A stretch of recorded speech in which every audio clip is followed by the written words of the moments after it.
हमारे लोग सूर्योदय होते होते काम पूरा करके वापिस आए। लक्ष्य निर्धारित था कि ये करना है। जब बालाकोट एयर स्ट्राइक किया तो हमारा लक्ष्य तय था कि आतंकियों के जो ट्रेनिंग सेंटर्स है इस बार हम उसको तबाह करेंगे, और हमने वो भी करके दिखाया। ऑपरेशन सिंदूर के समय हमारा लक्ष्य तय था, और हमारा लक्ष्य था कि आतंक के जो एपी सेंटर है और पहलगाम के आतंकियों को जहां से पुरजोश योजना बनी, ट्रेनिंग मिली, व्यवस्था मिली, उस पर हमला करेंगे। हमने उनके नाभि पर हमला कर दिया।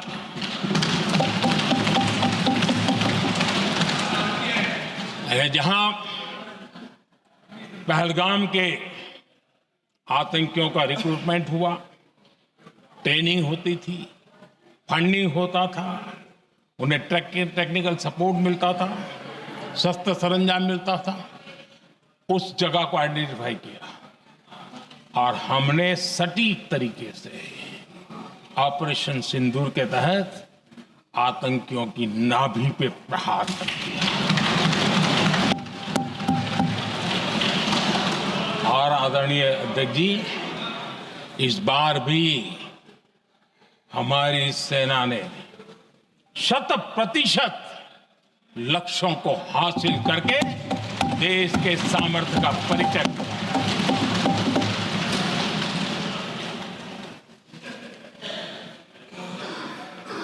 कुछ लोग जानबूझ करके कुछ चीजें भूलने में इंटरेस्टेड होते हैं। देश भूलता नहीं है, देश को याद है। 6 रात और 7 मई सुबह ऑपरेशन हुआ था, और 7 मई को सुबह भारत ने प्रेस कॉन्फ्रेंस हमारी सेना ने की, और इस प्रेस कॉन्फ्रेंस में भारत ने स्पष्ट कर दिया था, और पहले दिन से क्लियर था कि हमारा लक्ष्य है आतंकियों के आका, आतंकियों की जो व्यवस्थाएं जहां से होती है वो, और उनके अड्डे, उनको हम ध्वस्त करना चाहते थे। और हमने प्रेस कॉन्फ्रेंस में कह दिया था, हमने हमारा काम कर दिया है, हमने जो तय किया था पूरा कर दिया है। और इसलिए 6-7 मई को ऑपरेशन हमारा संतोषजनक होने के तुरंत बाद, कल जो राजनाथ जी ने कहा था, मैं डंके की चोट पर दोबारा दोहराता हूं, भारत की सेना ने पाकिस्तान की सेना को चंद मिनटों में बता दिया कि हमारा ये लक्ष्य था, हमने लक्ष्य पूरा कर दिया है, ताकि उनको पता चले और हमें भी पता चले कि उनके दिल दिमाग में क्या चलता है।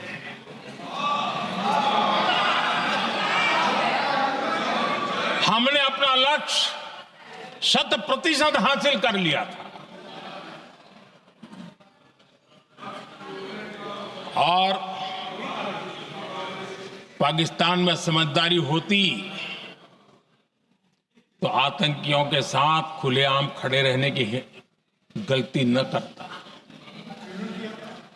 उसने निर्लज्ज होकर के आतंकवादियों के साथ खड़े रहने का फैसला किया। हम पूरी तरह तैयार थे, हम भी मौके की तलाश में थे, लेकिन हमने दुनिया को बताया था कि हमारा लक्ष्य आतंकवाद है, आतंकवादी आका है, आतंकवादी ठिकाने हैं, वो हमने पूरा कर दिया। लेकिन जब पाकिस्तान ने आतंकियों की मदद में आने का फैसला किया और मैदान में उतरने की हरकत की, तो भारत की सेना ने सालों तक याद रह जाए ऐसा करारा जवाब दे करके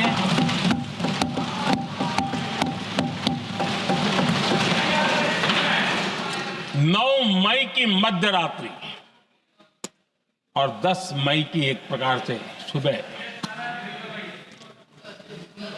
हमारी मिसाइलें उन्होंने पाकिस्तान के हर कोने में प्रचंड प्रहार किया, जिसकी पाकिस्तान ने कभी कल्पना नहीं की थी, और पाकिस्तान को घुटनों पर आने के लिए मजबूर कर दिया।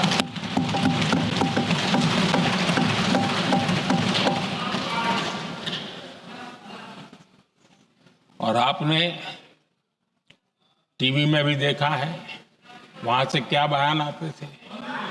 पाकिस्तान के लोग, अरे मैं तो स्विमिंग पूल में नहा रहा था, कोई कह रहा था मैं तो दफ्तर जाने की तैयारी कर रहा था, हम कुछ सोचे इस पहले तो भारत ने तो हमला कर दिया। ये पाकिस्तान के लोगों के बयान है और देश ने देखे हैं। स्विमिंग पूल में नहा रहा था।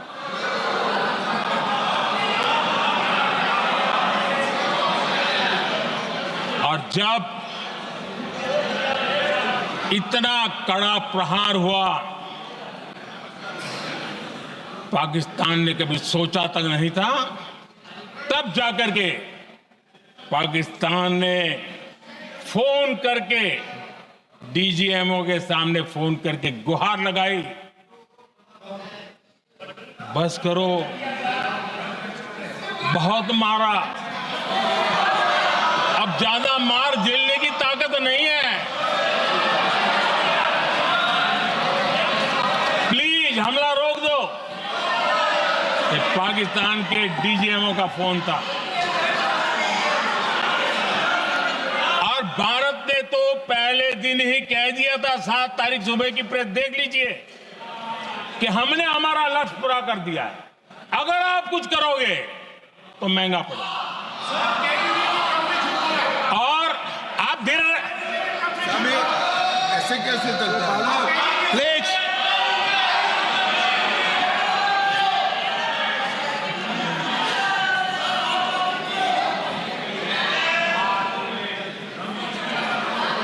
मैं आज दोबारा कह रहा हूं, ये भारत की स्पष्ट नीति थी, सुविचारित नीति थी, सेना के साथ मिलकर के तय की हुई नीति थी, और वे ये थी कि हम आतंक, उनके आका, उनके ठिकाने, ये हमारा लक्ष्य है।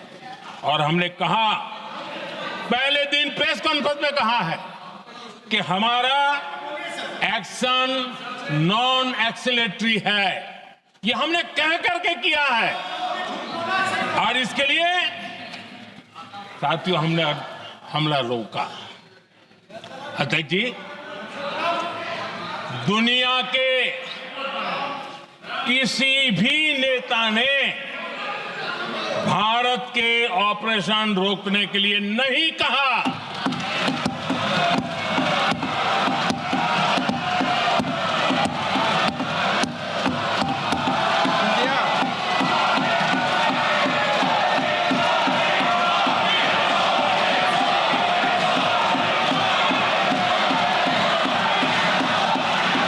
उसी दौरान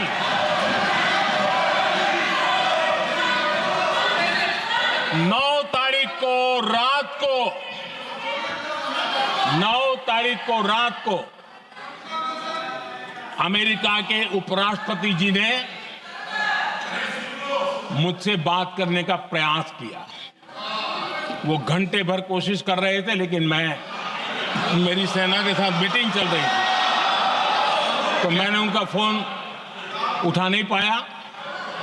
बाद में मैंने उनको कॉल बैक किया।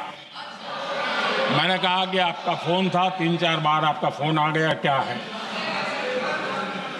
तो अमेरिका के उपराष्ट्रपति जी ने मुझे फोन पे बताया कि पाकिस्तान बहुत बड़ा हमला करने वाला है, ये उन्होंने मुझे बताया। मेरा जो जवाब था, जिनको समझ नहीं आता है उनको तो नहीं आएगा।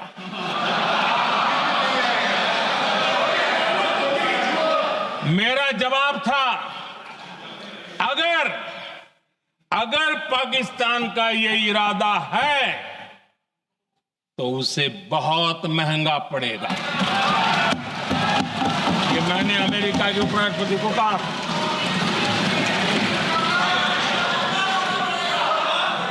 अगर पाकिस्तान हमला करेगा तो हम बड़ा हमला कर करके जवाब देंगे। ये मेरा जवाब था। और आगे मेरा एक वाक्य था, मैंने कहा था, हम गोली का जवाब गोले से देंगे। ये 9 तारीख रात की बात है और 9 रात में और 10 सुबह हमने पाकिस्तान को सैन्य शक्ति को तहस नहस कर दिया था। और यही हमारा जवाब था, यही हमारा जज्बा था। और आज पाकिस्तान भी भली भांति जान गया है कि भारत का हर जवाब पहले से ज्यादा तगड़ा होता है।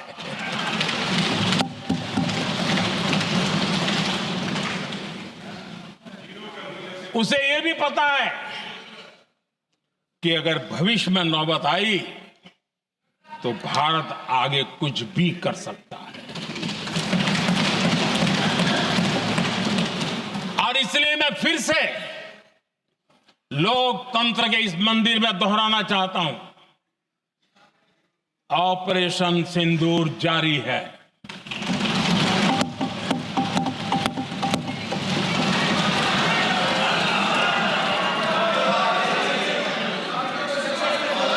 पाकिस्तान ने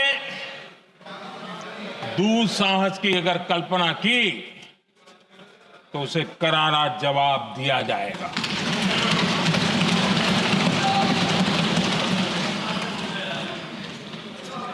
आदरणीय अध्यक्ष जी, आज का भारत आत्मविश्वास से भरा हुआ है। आज का भारत आत्मनिर्भरता के मंत्र को लेकर के पूरी शक्ति के साथ तेज गति से आगे बढ़ रहा है। देश देख रहा है भारत आत्मनिर्भर बनता जा रहा है। लेकिन देश ये भी देख रहा है कि एक तरफ तो भारत आत्मनिर्भरता की ओर तेज गति से आगे बढ़ रहा है, लेकिन कांग्रेस मुद्दों के लिए पाकिस्तान पर निर्भर होती जा रही है।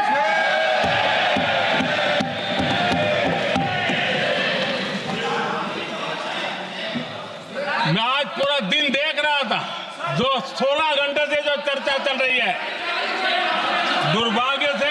प्लीज बैठिए, सब जवाब दे दिया आपका। आप सुनते नहीं, सबका जवाब दे दिया। Please no. दुर्भाग्य से सुनिए जवाब।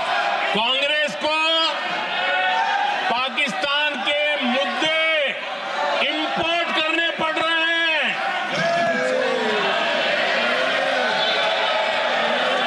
आदरणीय अध्यक्ष जी, आज के वॉरफेयर में इंफॉर्मेशन और नैरेटिव्स की प्लीज बैठिए। बहुत बड़ी भूमिका है।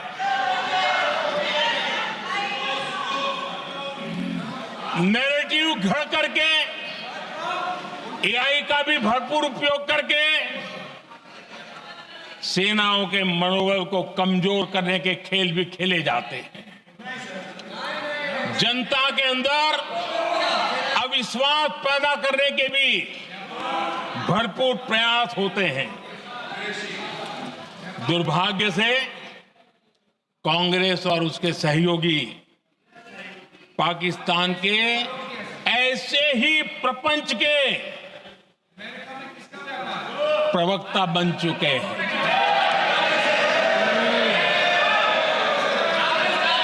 आदरणीय अध्यक्ष जी, देश की सेना ने, आदरणीय अध्यक्ष जी, ये तरीका है देश आपका? की सेना ने, बैठिए बैठिए। देश की सेना ने सर्जिकल स्ट्राइक की।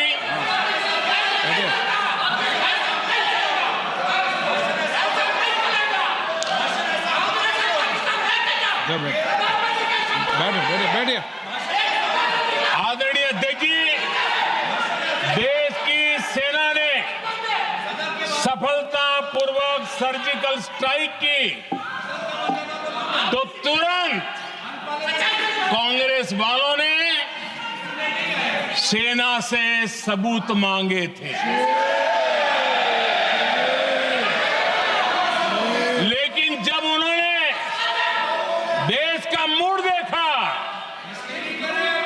देश का मिजाज देखा, तो सुर उनके बदलने लगे और बदल करके क्या कहने लगे? कांग्रेस के लोगों ने कहा, ये सर्जिकल स्ट्राइक क्या बड़ी बात है, ये तो हमने भी की थी। एक ने कहा 3 सर्जिकल स्ट्राइक की थी, दूसरे ने कहा 6 सर्जिकल स्ट्राइक की थी, तीसरे ने कहा 15 सर्जिकल स्ट्राइक की थी। जितना बड़ा नेता उतना बड़ा आंकड़ा चल रहा था।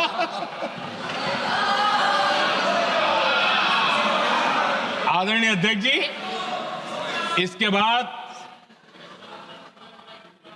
बालाकोट में सेना ने एयर स्ट्राइक की। अब एयर स्ट्राइक तो ऐसी थी कि वो कुछ कह नहीं सकते थे, इसलिए ये तो नहीं कहा कि भाई हमने भी की थी। उसमें तो उन्होंने समझदारी दिखाई, लेकिन फोटो मांगने लगे। एयर स्ट्राइक हुई तो फोटो दिखाओ, क्या कहां गिरा, क्या तोड़ा, कितने मरे, बस यही पूछते रहे। पाकिस्तान भी यही पूछता था, ये भी यही पूछते थे। इतना ही नहीं, आदरणीय अध्यक्ष जी, जब पायलट अभिनंदन पकड़े गए तो पाकिस्तान में तो खुशी का माहौल होना स्वाभाविक था कि उनके हाथ में भारतीय सेना का एक पायलट उनके हाथ लगा था। लेकिन यहां पर भी कुछ लोग थे जो कानों कानों में कह रहे थे, अब मोदी फंसा, अब अभिनंदन वहां आए, मोदी ला करके दिखा दे, अब देखते हैं मोदी क्या करता है। आज डंके की चोट पर अभिनंदन वापिस आए।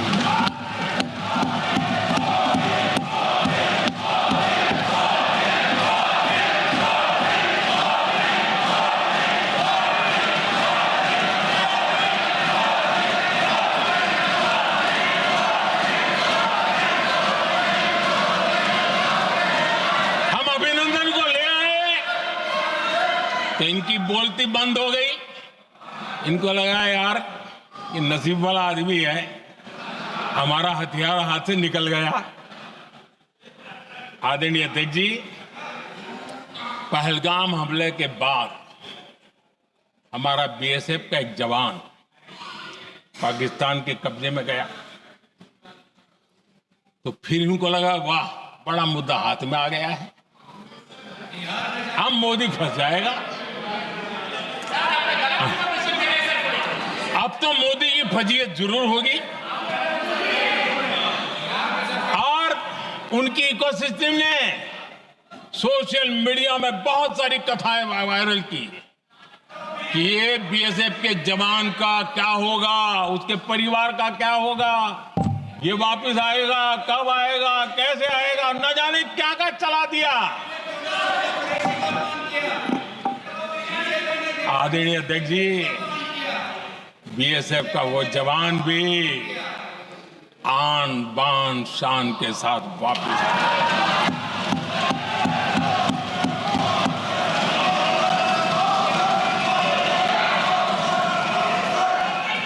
आतंकवादी रो रहे हैं, आतंकवादियों के आका रो रहे हैं, और उनको रोते देखकर यहां भी कुछ लोग रो रहे हैं।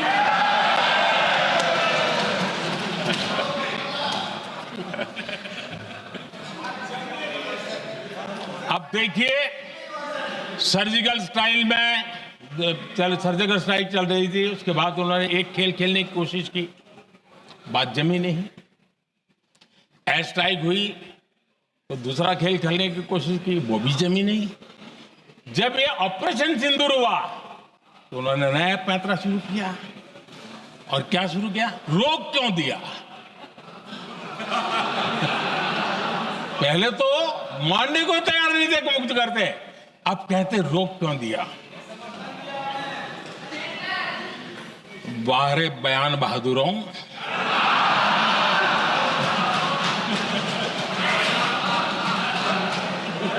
आपको विरोध का कोई न कोई बहाना चाहिए, और इसलिए सिर्फ मैं नहीं, पूरा देश आप पर हंस रहा है।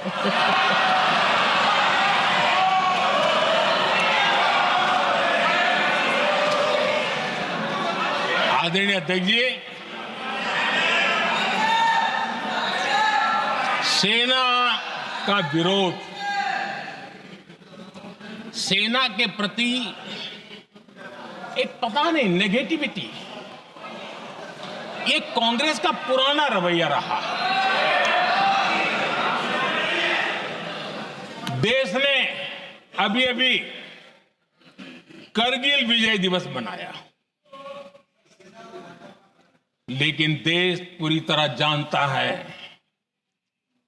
कि उनके कार्यकाल में और आज तक करगिल के विजय को कांग्रेस ने अपनाया नहीं।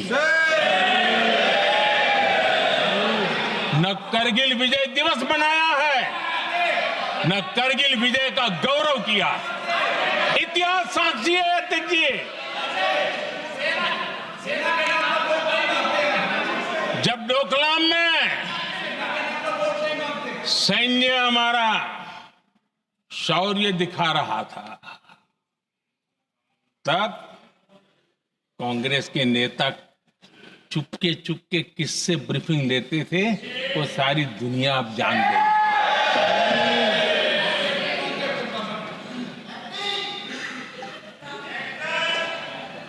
आप निकाल दीजिए पाकिस्तान के सारे बयान, और यहां हमारा विरोध करने वाले लोगों के बयान फुल स्टॉप कॉमा के साथ एक है। क्या कहेंगे इसको? और बुरा लगता है सच बोलते हैं तो। पाकिस्तान के साथ सुर में सुर मिला दिया जाता है। आदरणीय अध्यक्ष जी, देश हैरान है, कांग्रेस ने पाकिस्तान को क्लीन चिट दे दी है।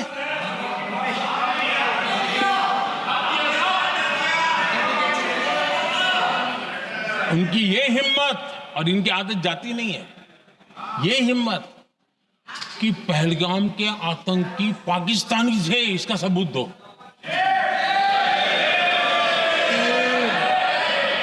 क्या कह रहे हो तुम लोग? तो कौन सा तरीका है? और यही मांग पाकिस्तान कर रहा है जो कांग्रेस कर रही है। और आदरणीय अध्यक्ष जी, आज जब सबूतों की कोई कमी नहीं है, सब कुछ आंखों के सामने दिखता है, तब ये हालत है। अगर ये सबूत ना होते तो क्या करते ये लोग, आप बताइए। आदरणीय अध्यक्ष जी,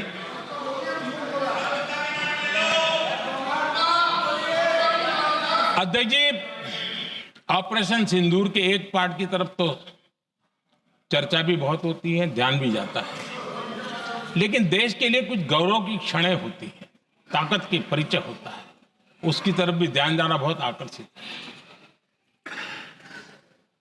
हमारे एयर डिफेंस सिस्टम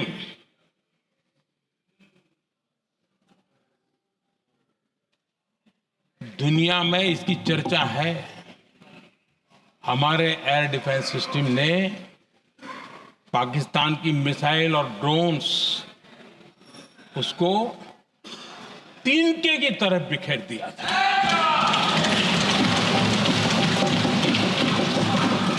आदरणीय अध्यक्ष जी, मैं एक आंकड़ा आज बताना चाहता हूं, पूरा देश गर्व से भर जाएगा। कुछ लोगों का क्या होगा मैं नहीं जानता, पूरा देश गर्व से भर जाएगा। 9 मई को पाकिस्तान ने करीब 1000 मिसाइलों और आर्म्ड ड्रोन्स के भारत पर बहुत बड़ा हमला करने की कोशिश की। 1000 ये मिसाइलें भारत के किसी भी हिस्से पर गिरती तो वहां भयंकर तबाही मचती, लेकिन 1000 मिसाइल्स और ड्रोन्स को भारत ने आसमान में ही चूर चूर कर दिया।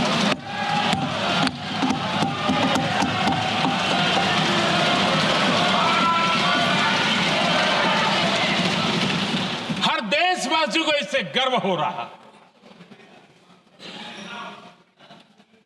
लेकिन जैसे कांग्रेस के लोग इंतजार कर रहे थे, कुछ तो गड़बड़ होगी यार, मोदी मरेगा, कहीं तो फंसेगा।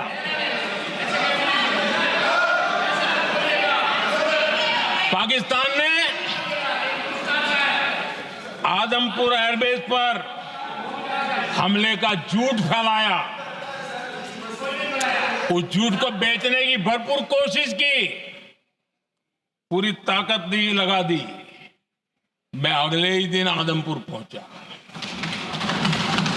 और खुद जाकर के उनके झूठ को मैंने बेनकाब कर दिया। तब जाकर के उनको अकल ठिकाने लगी कि अब ये झूठ चलने वाला नहीं है। आदरणीय अध्यक्ष जी, जो हमारे छोटे दलों के साथी हैं, जो राजनीति में नए हैं, उनको कभी शासन में रहने का अवसर नहीं मिला, उनसे कुछ बातें निकलती मैं समझ सकता। लेकिन कांग्रेस पार्टी ने इस देश में लंबे समय तक राज किया है, उसको शासन की व्यवस्थाओं का पूरा पता है, उन चीजों से वो निकले हुए लोग हैं, उनके लिए शासन व्यवस्था क्या होती इसकी समझ पूरी है, अनुभव है उनके पास। उसके बाद भी विदेश मंत्रालय तुरंत जवाब दे, उसको स्वीकारना नहीं। विदेश मंत्री जवाब दे, इंटरव्यू दे, बार बार बोले, उसको स्वीकारना नहीं। गृह मंत्री बोले, रक्षा मंत्री बोले, किसी पर भरोसा नहीं। जिसने इतने सालों तक राज किया, उनको देश की व्यवस्थाओं पर अगर भरोसा नहीं है, तब शक उठता है कि क्या हालत हो गई है इनकी। आदरणीय अध्यक्ष जी, अब कांग्रेस का भरोसा पाकिस्तान के रिमोट कंट्रोल से बनता है और बदलता है।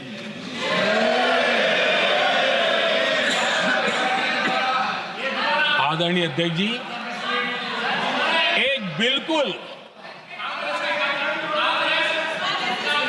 बिल्कुल कांग्रेस के नए सदस्य, यानी उनको तो क्षमा करनी चाहिए, नए सदस्य को क्या कहेंगे, लेकिन कांग्रेस के आका जो उनको लिख करके देते हैं और उनसे बुलवाते हैं, खुद में हिम्मत नहीं है, उनसे बुलवाते हैं कि ऑपरेशन सिंदूर ये तो तमाशा था,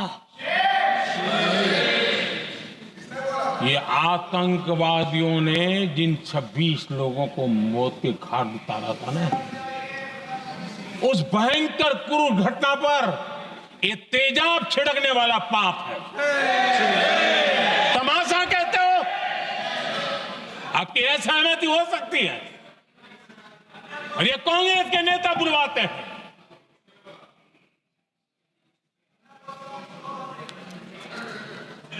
आदरणीय अध्यक्ष जी, पहलगाम के हमलावरों को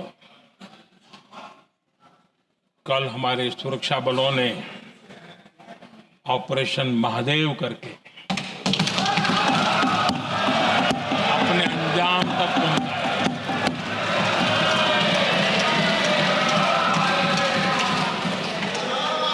लेकिन मैं हैरान हूं, यहां ठहाके लगा के पूछा गया कि आखिर ये कल ही क्यों हुआ।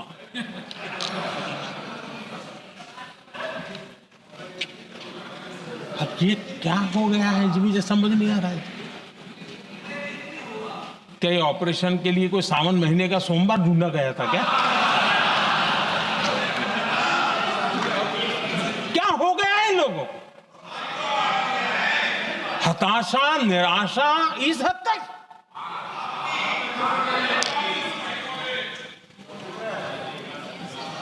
और देखिए मजा, पिछले कई सप्ताह से हाँ ऑपरेशन सिंदूर वगैरह तो ठीक है, पहलगाम के आतंकियों का क्या हुआ, पहलगाम के आतंकियों का अब हुआ तो कल क्यों हुआ?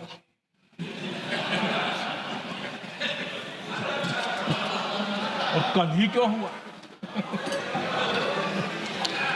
क्या हाल है अध्यक्ष जी का। आदरणीय अध्यक्ष जी,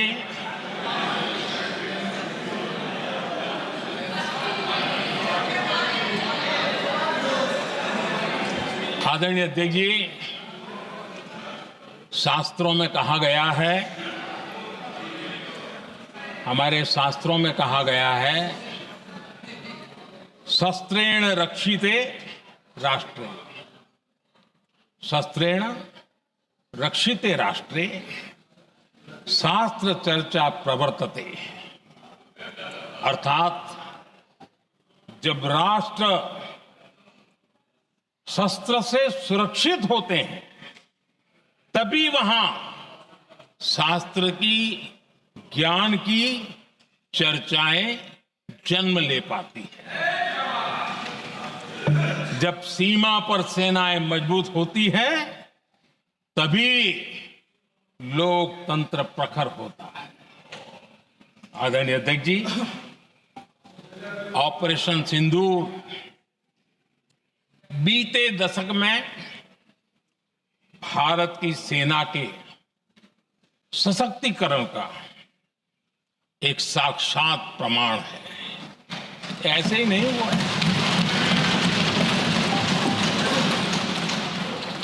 कांग्रेस के शासन के दौरान सेनाओं को आत्मनिर्भर बनाने के संबंध में सोचा तक नहीं जाता था। आज भी आत्मनिर्भर शब्द की मजाक उड़ा रही है। वैसे वो महात्मा गांधी से आया हुआ है, लेकिन आज भी मजाक उड़ाई जाती है।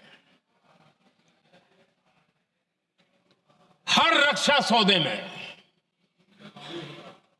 कांग्रेस अपने मौके खोजती रहती थी।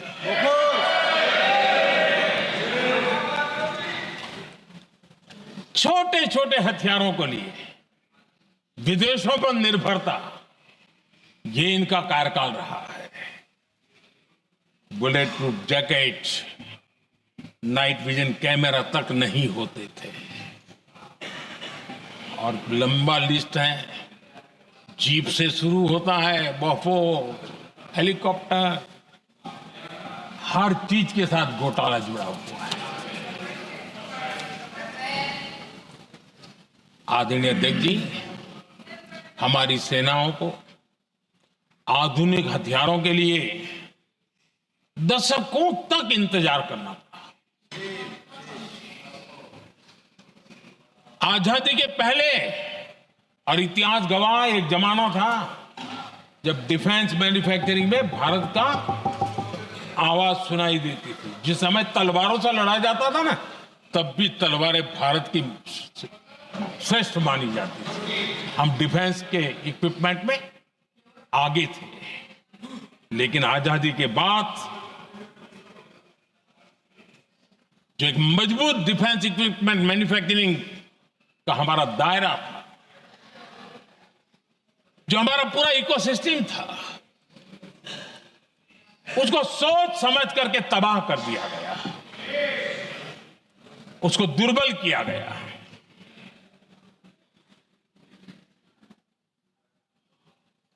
रिसर्च और मैन्युफैक्चरिंग के लिए रास्ते बंद कर दिए गए। अगर इसी नीति पर हम चलते तो भारत इस 21वीं सदी में ऑपरेशन सिंदूर के संबंध में सोच भी नहीं सकता। यह हालत करके रखा हुआ था उन्होंने। भारत को सोचना पड़ता कि अगर कोई एक्शन लेना है तो शस्त्र कहां से मिलेंगे, साधन कहां से मिलेगा, बारूद कहां से मिलेगा, समय पर मिलेगा या नहीं मिलेगा, बीच बचाव में रुकता नहीं जाएगा, ये टेंशन पालना पड़ता है।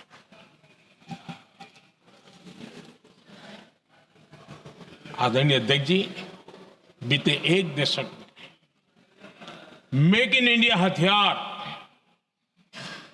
सेना को मिले, उन्होंने इस ऑपरेशन में बहुत निर्णायक भूमिका निभाई।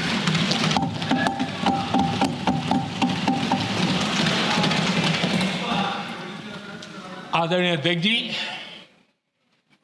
एक दशक पहले भारत के लोगों ने संकल्प लिया, हमारा देश सशक्त, आत्मनिर्भर और आधुनिक राष्ट्र बने। रक्षा, सुरक्षा, हर क्षेत्र में बदलाव के लिए एक के बाद एक ठोस कदम उठाए गए, सीरीज ऑफ रिफॉर्म्स किए गए और देश में सेना में जो रिफॉर्म्स हुए हैं, जो आजादी के बाद पहली बार हुए। चीफ ऑफ डिफेंस स्टाफ की नियुक्ति, ये विचार कोई नया नहीं था, दुनिया में प्रयोग भी चलते हैं, भारत में निर्णय नहीं होते थे। हमने, ये बहुत बड़ा रिफॉर्म था, हमने किया और बहुत ही, मैं हमारी तीनों सेनाओं का अभिनंदन करता हूं कि इस व्यवस्था को उन्होंने दिल से सहयोग किया है, दिल से स्वीकार किया है। सबसे बड़ी ताकत जॉइंटनेस और इंटीग्रेशन की इस समय नेवी हो, एयरफोर्स हो, आर्मी हो, ये इंटीग्रेशन और जॉइंटनेस ने हमारी ताकत को अनेक गुना बढ़ा दिया और उसका परिणाम भी हमें नजर में आया है, ये हमने करके देखा है। सरकार की जो डिफेंस प्रोडक्शन की कंपनियां थी, उसमें हमने रिफॉर्म किए।